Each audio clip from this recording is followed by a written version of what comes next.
Hey awesome teachers, this is a video to show you how to create a lesson in Nearpod. So once you've logged into Nearpod, you're going to have a screen much like this with all of your saved work once you have them. And then you're going to click on this button, create a lesson in Nearpod.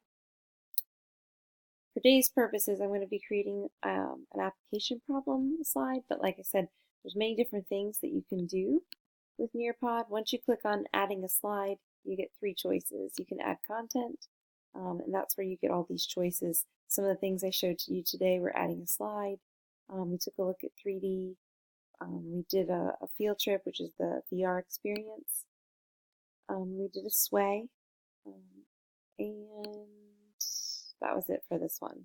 But you can definitely check out some of the other things. Like I mentioned today, though, some of these functions are only available for premium accounts, but you will receive a free 30-day trial of that. So play around with these as you can. And then if you're adding web content, that's when you're importing a video, like any YouTube videos. Just beware, like it says, some of the websites might be blocked, but you'll be able to preview it to see if they work. But I'm not doing the video. And then activity, again, here's more choices. So you're going to choose any of these. Now, for when you're making a lesson in Nearpod, you do have to have two slides. So I'm going to be making a title slide and then actually the slide where they're going to manipulate, which will be the activity. But Time to Climb is the game that we played today, like Kahoot. Open-ended questions where you can type short responses. You can create matching games with pictures and words, like vocabulary matching. A quiz, that's what I'm doing with Sunshine State books. Draw It is what we'll use today for application problem. Collaborate is like Padlet. A poll is a poll. You can do fill in the blank and a memory test. Again, some of these may not work unless you have a premium account, but definitely give them a try while you have that free 30-day trial. So I'm going to start with adding content, though, because I do have to have two slides, mandatory. And it pulls up just like a PowerPoint.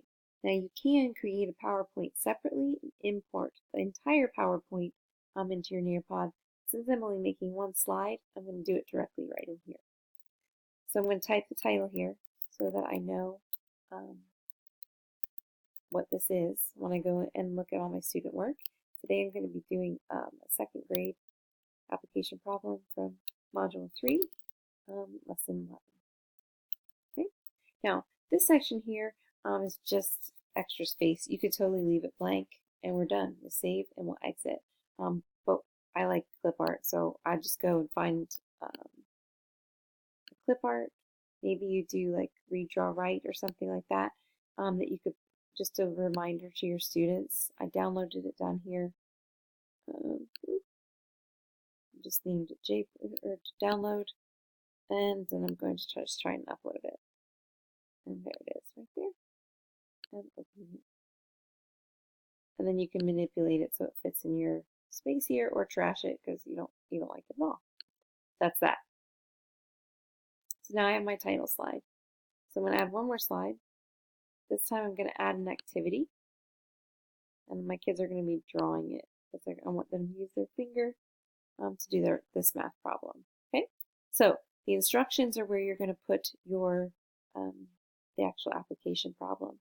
And the easiest part to do that is to go to your lesson online, and I'm going to copy and paste the problem. This is my problem that I'm doing today. And I'm going to paste it in there. All set. Or if you're doing under your teacher's edition, you have to type it. So this reference section here, if you click on it, it gives you some options of things that you could do. You can put in an image, like if you want to take that same image that you put in the beginning to remind kiddos to show your work or to read, draw, write. You could do that here. If you're an intermediate teacher and you need to give them like a reference sheet or some sort of conversion, like 12 inches equal a foot, this is where you could do that. The other cool feature about this is for your struggling readers or your kids that need accommodations and having this read out loud, if they are doing a student-paced lesson, you can create an audio recording. It is a little bit trickier. It doesn't allow you to do the audio recorder or it's not working for me at this moment, which you just record directly on Nearpod. But if you click on audio, it's going to ask you to upload a file. So the way that you do that is with QuickTime Player, which is automatically on your computer. You don't have to download it. You can't see part of my screen, but up at the top, my top menu bar is turned to QuickTime Player. I'm going to click on File and New Audio Recording. It's going to pop up and ask you to access your microphone, so you just have to say yes. So then I have this box here, it's ready for me to record, and I'm going to record myself reading the problem so that I can upload it and put it in my file here. Samantha is helping the teacher organize the pencils in her classroom.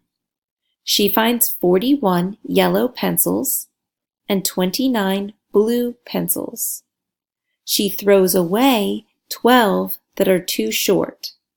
How many pencils are left in all? Okay, then I need to save this.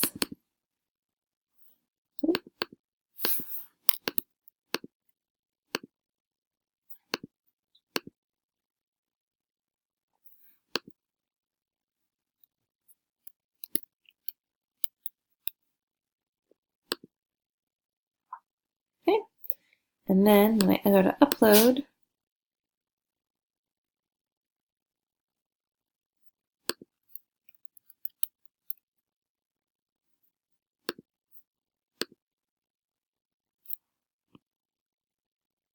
there's my file.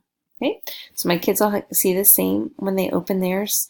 They'll see this and they'll be able to click on it and hear me read the question as many times as they want. Okay, sorry that took a little bit. It's getting late. So then once you have your problem written down, if you're going to add audio or picture, then you're going to save it. And there you have it. So you've got your title page and your actual activity that the kids are going to be doing. And you're going to save and exit. And it's always, no matter what lesson you create, you have to title it.